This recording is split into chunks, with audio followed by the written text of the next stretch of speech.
New Thought Media Network.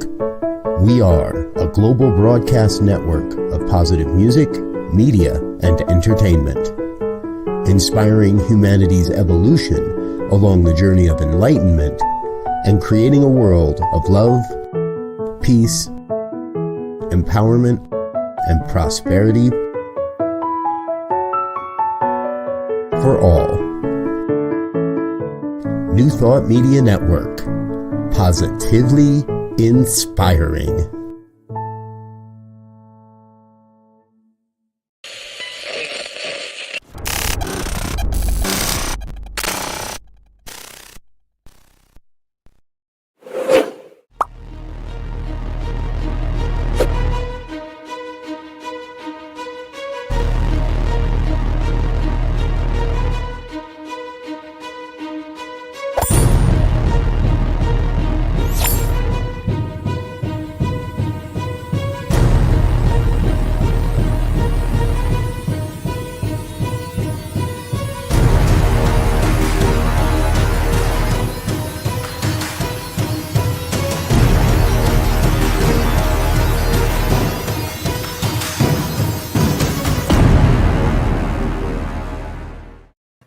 And hello again, dear ones. Reverend Robert with you here on a Friday night.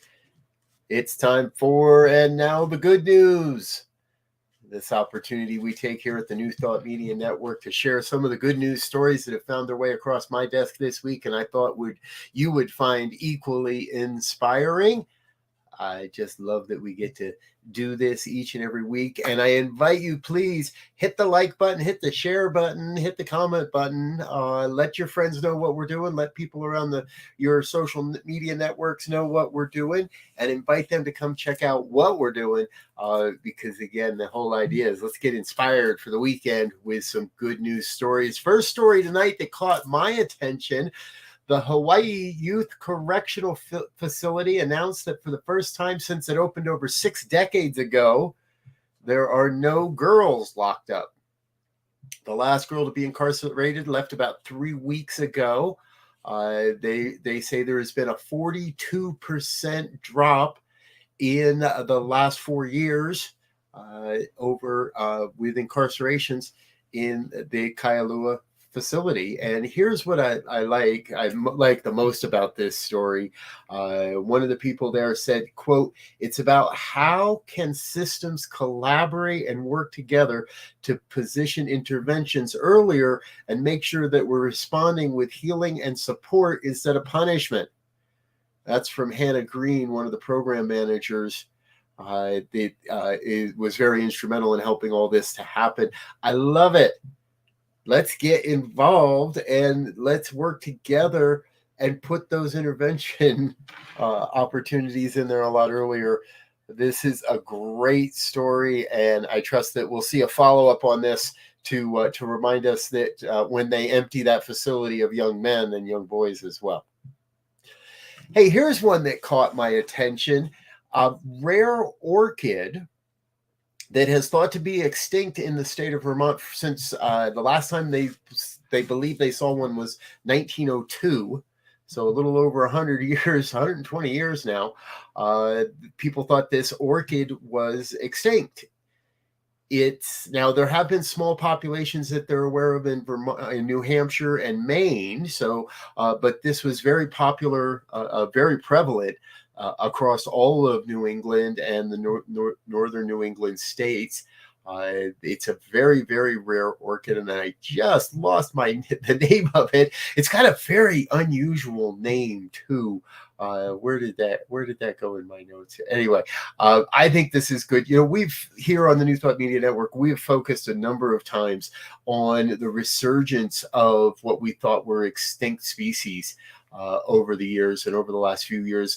And it seems like with the pandemic, Mother Earth has taken a time to really heal itself as well. Here's another example where, and this is in a conservation area, so botanists in Vermont believe that they'll be able to keep this colony protected and even support it in propagating and growing to larger and larger numbers. Cool stuff. And hey, this is a neat story. I want to introduce you to Henry Emson. Excuse me, Henry Emson. Henry wanted to do something about his carbon footprint and realized that he'd probably be better off planting a tree than sending his money to somebody that says they'll plant a tree. There's a lot of unconfirmed carbon capture forests out there. So Henry decided he was going to do what he wanted to do, but do it one better and plant a giant sequoia. Well, that started with one, and then he planted some for his family, and now there's a whole organization, but One Tree, One Life. And what they do is they buy land where these sequoias can grow, and each tree costs about $450. You can pick one up and have a tree planted on your behalf. And the benefit is knowing that throughout the hundreds or maybe even thousands of years, because giant sequoias can live that long, your tree will be pulling carbon out of the air, CO2 from the atmosphere. Really a neat idea. Now, here in America, the giant sequoias grow on the western slope of the Sierra Nevada mountain range. It is the primary habitat for this tree, generally above 3,200 feet in elevation. But it doesn't mean that they can't exist in England. Actually, the first California sequoia trees arrived in Great Britain in 1853. And they have had some trees that have flourished throughout that time. One Tree, One Life is also buying land in various places. And when you buy a tree, you can receive the GPS coordinates mapped. They use a drone to map exactly where your tree is. And then they'll send you the GPS coordinates so you can map your tree and you can know where your tree is. And if you want, well, you can visit your tree anytime you like. Folks, this is one of these unique and it sounds almost silly sometimes. Plant a tree, right? And it doesn't take a lot to make a difference. It just takes your willingness to participate. And whatever that way that may be, all you have to do is participate in one little way, and you're making a difference. Now, if you could do the great big things, and hey, let's get together and plant a sequoia forest somewhere, that's cool. However, any activity towards making this a healthier planet, I think goes a long, long way and is good work, and therefore needs to be celebrated on the Good News. Thank you, Henry. So appreciate what you're doing. Keep on doing what you're doing. Our next story tonight, this seems like, well, for some, it may seem like a cop-out. For others, this is life-changing. When I was in winter snow sports, we would talk often about the process of imagery, and previous research has proven how virtual training procedures, imagery of perfect movement, and can really benefit. And well, here we're going to marry that idea to virtual reality. Now, IVRs are immersive virtual reality. This was generally started as entertainment and ways to play games and stuff like that. However, there's good companies taking over and doing good things with virtual reality sets. And the one thing they're discovering is for those that are unable to exercise, perhaps due to cardiovascular disease, paralysis, places where physical exercise is just not feasible or even maybe dangerous, that you can get that exercise by immersing yourself and immersing your brain in a virtual reality. Researchers from the Tohoku University Smart Aging Research Center say they found that looking at a moving virtual body displayed in first-person perspective induces physiological changes. Heart rates decrease coherently with the virtual movements, even though the younger participants remain still. Consequently, acute cognitive and neural benefits can occur just like after real physical activity. Now, this does not mean that you're allowed to go buy a VR headset and lie on the couch to get your exercise. It's still much better to get out and do some exercise, folks. Move your body, get whatever that may be. However, for those that are unable, or again, it may pose a danger, this is truly groundbreaking. Really good stuff. Professor Dahlia Burns was quoted, psychosocial stress represents the stress experienced in frequent social situations, and this is also alleviated. The social stress is alleviated when people, after using the process, were able to get out into the world. They were able to alleviate the social stress as well. Good news here on the New Thought Media Network. I tell you, I love that we get to come together every Friday evening and do this. And one of the other things we like to do is make sure that we give a little time to our sponsors and committed givers and let you know a little bit more about what we're doing here on the network. I'm going to take a quick break, grab a sip of water, and we're going to be right back in just a couple of moments with more good news stories here on the New Thought Media Network. Don't go away. We'll be right back.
New Thought Radio, positively inspiring tunes, 24 hours a day, 7 days a week, 365 days a year.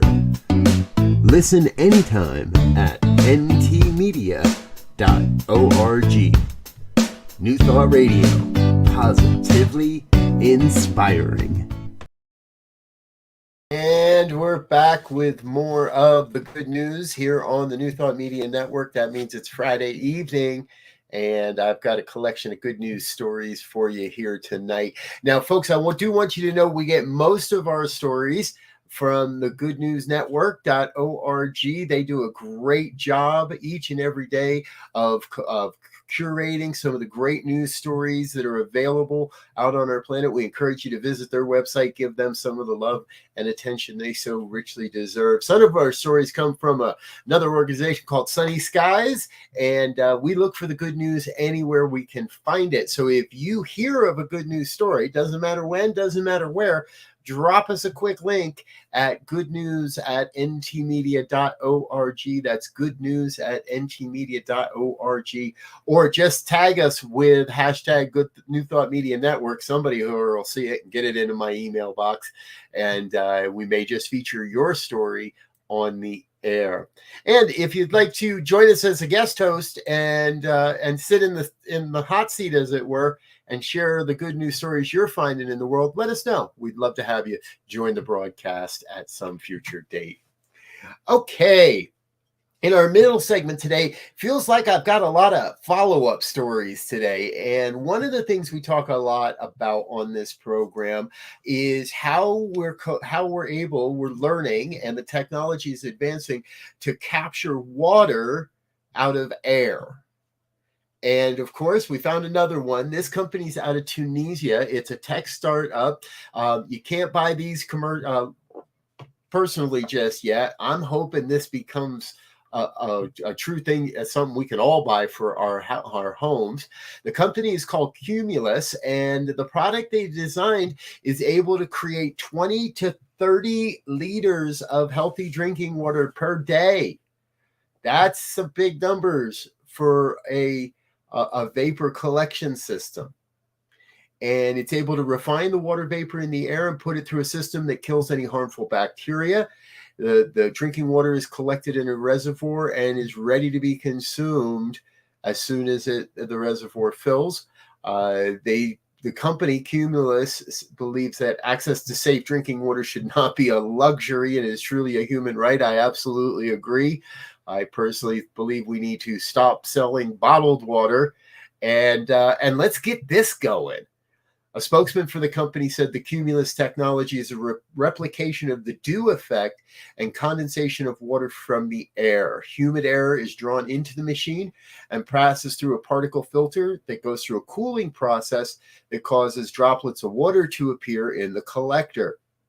The dry air is then pushed out of the machine while the water collected gets filtered multiple times to ensure the absence of any particles or bacteria, then gets mineralized and saved in the reservoir. It's ready to be served on demand. Spokesman also added, we aim to provide everyone with their own sustainable and autonomous source of drinking water. This could be a game changer for a lot of people, folks. There's a great video in the article. We encourage you to go over to the Good News Network, look that up, and take a look at the video of the machine in action. I want one. I'm just saying it right now. As soon as this technology is available to the consumer, put me in line, sign me up, and let me know what we could do. Because this is game. I say that a lot on this program. This is a game changer as well. And one of the other stories, that we follow a lot is the eradication of plastic and plastic replacements. Now, there's no question that plastics cause a lot of problems in our environment. Here is a whole new idea. Researchers in Switzerland are using a technique to make packaging films and fibers that can be spun into clothes or other textiles and filaments for 3D printing. When I saw this little leaf picture here, that's what I thought of. That looks like a 3D print. The new material is made from organic plant waste, and researchers say it's easy to make. It's not incredibly different. Basically, scientists cooked the wood and other non-edible plant material in inexpensive chemicals to make a plastic precursor. The sugar structure stays intact within the molecular structure of the plastic. That makes the chemistry cheaper than any of the other alternatives, or as they are claiming here in this article. This is important. Professor Jeremy Luttenbacher said the plastic has very exciting properties, notably for application like food packaging. That's one of the insidious ones. Everything we eat anymore is made with some sort of plastic wrap. What makes this plastic unique is the presence of the intact sugar structure. The spokesman said this makes it incredibly easy to make because you don't have to modify what nature gives you, and it is simple to degrade because it can go back to a molecule that is already abundant in nature. If you're a real techie and a real scientist, head over to Nature Chemistry professional journal. That's where the findings were published in the journal Nature Chemistry. You can learn a little bit more there. And okay, so what happens if you don't make your plastic out of sugar and plants and other biodegradable, and it's just plain old plastic? Well, that's a story we cover around here a lot as well. And it seems like there's a lot of different things coming forward to get the plastic out of the rivers. We talk about getting them out of the ocean. If we can stop the plastic from getting into the ocean critters have a whole lot more chance to survive and thrive. This new idea is developed by Rand Marine. They're out of Rotterdam. It's a Dutch company, and they call it the waste shark. It's about 4 feet long, and it trolls around in rivers and lakes. Now, this application does seem to work best in quieter waters, so lakes and other places. It is a drone, so it can be controlled from the shore, and it drives around, floats around, and picks up all kinds of trash and floating plastic. Once it's full, it can be redirected back over to the mainland or to land, wherever that might be, and drop off, and a technician would empty it, put it back in the water, and send it back again.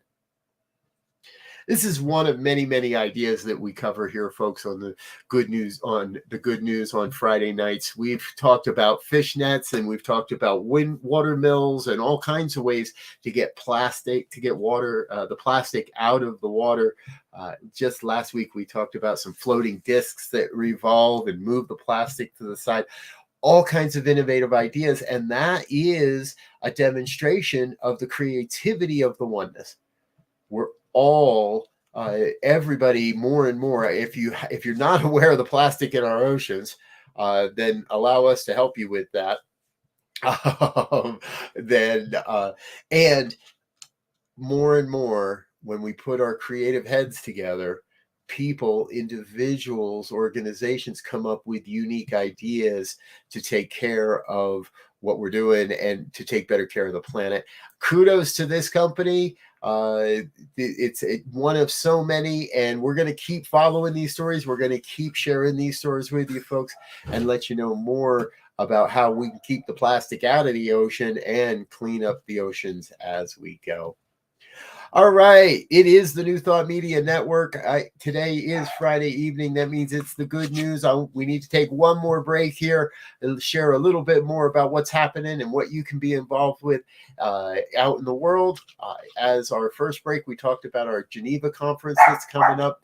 And there's another great conference coming up in August here in the United States in Unity Village. Let's take a quick look at that, and we'll be right back here with more of the good news on New Thought Media Network. Stay tuned.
Thank you, Center for Spiritual Living Denver, for your continued support.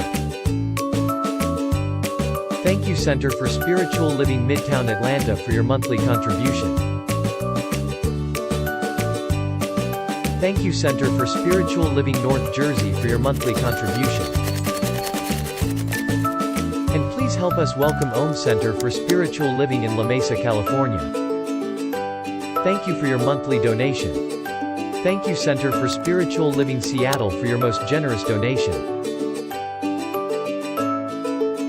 And a special thanks to Hefferlin Foundation for your generous technology grant.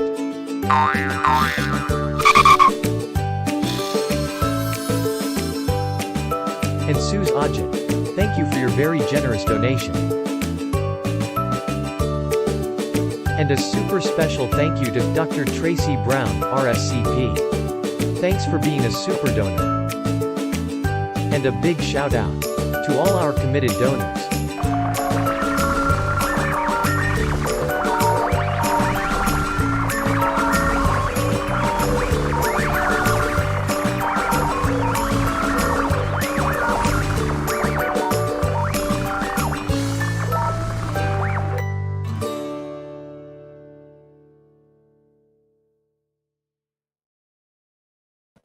And we're back with more of the good news here on the New Thought Media Network Friday evening.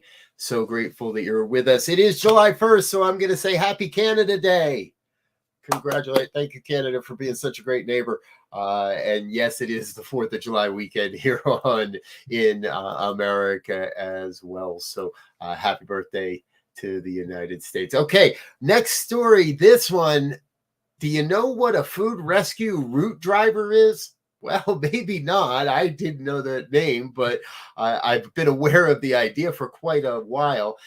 What's happening is in San Diego, California, a group of organizations, including the Lucky Duck Foundation and the Salvation Army, have come together to train people, homeless folks, and people that are unhoused, to drive a food rescue route. Now, a food rescue route means you take a van, you go to the local supermarkets, you go to the Costco's, you go to Amazon warehouses, you go to Starbucks and all kinds of places that have extra leftover food that they're donating. And you pick up the food, bring it back to the Salvation Army shelter.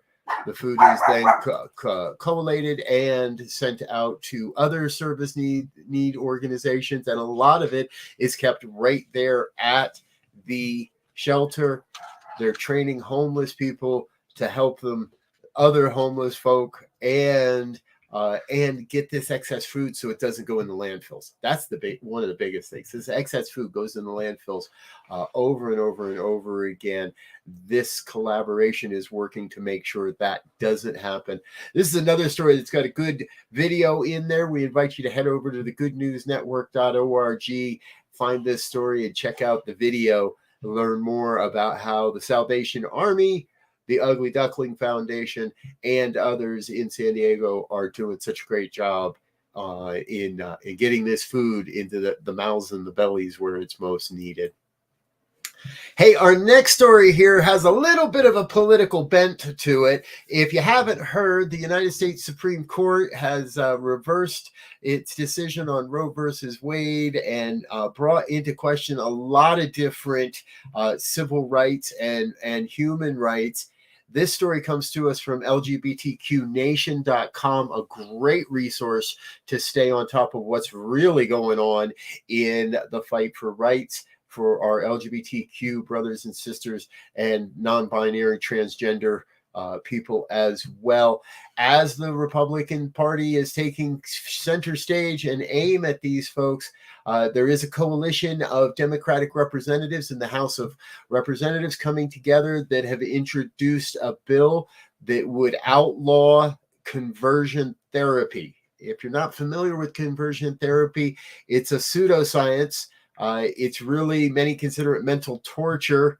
And the idea is to, well, basically pray the gay away, which we don't agree with around here and we do not promote.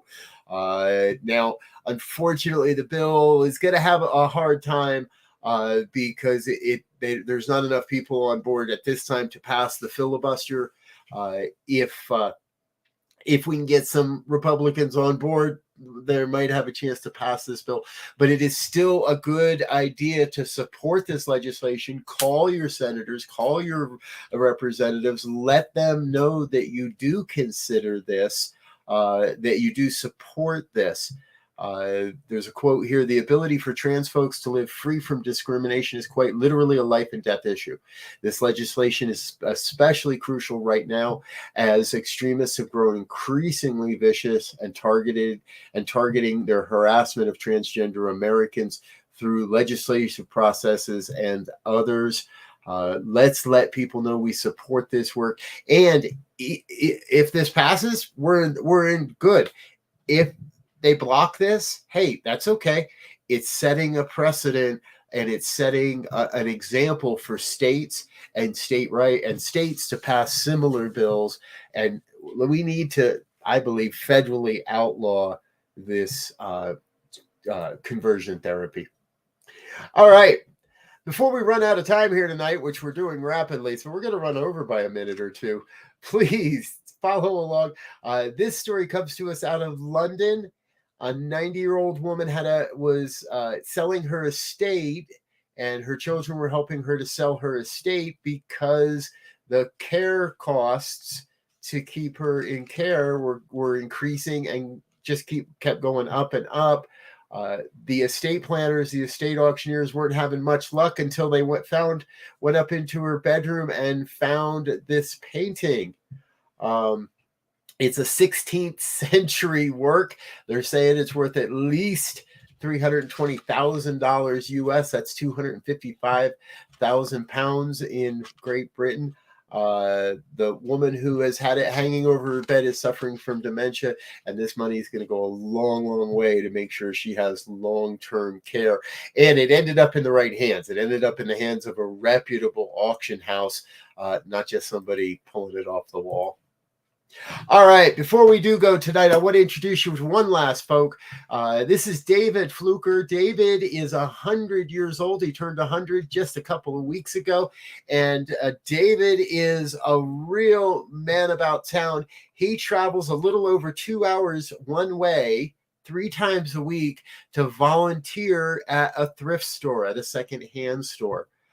He is also, he's been widowed since 2010 and has put his time to good work as well, building model trains and auctioning those trains off in support of a hospice organization in his town. 4 hours a day of commuting to work at a thrift store, to volunteer at a thrift store. He's not even being paid for any of this, to volunteer in a thrift store.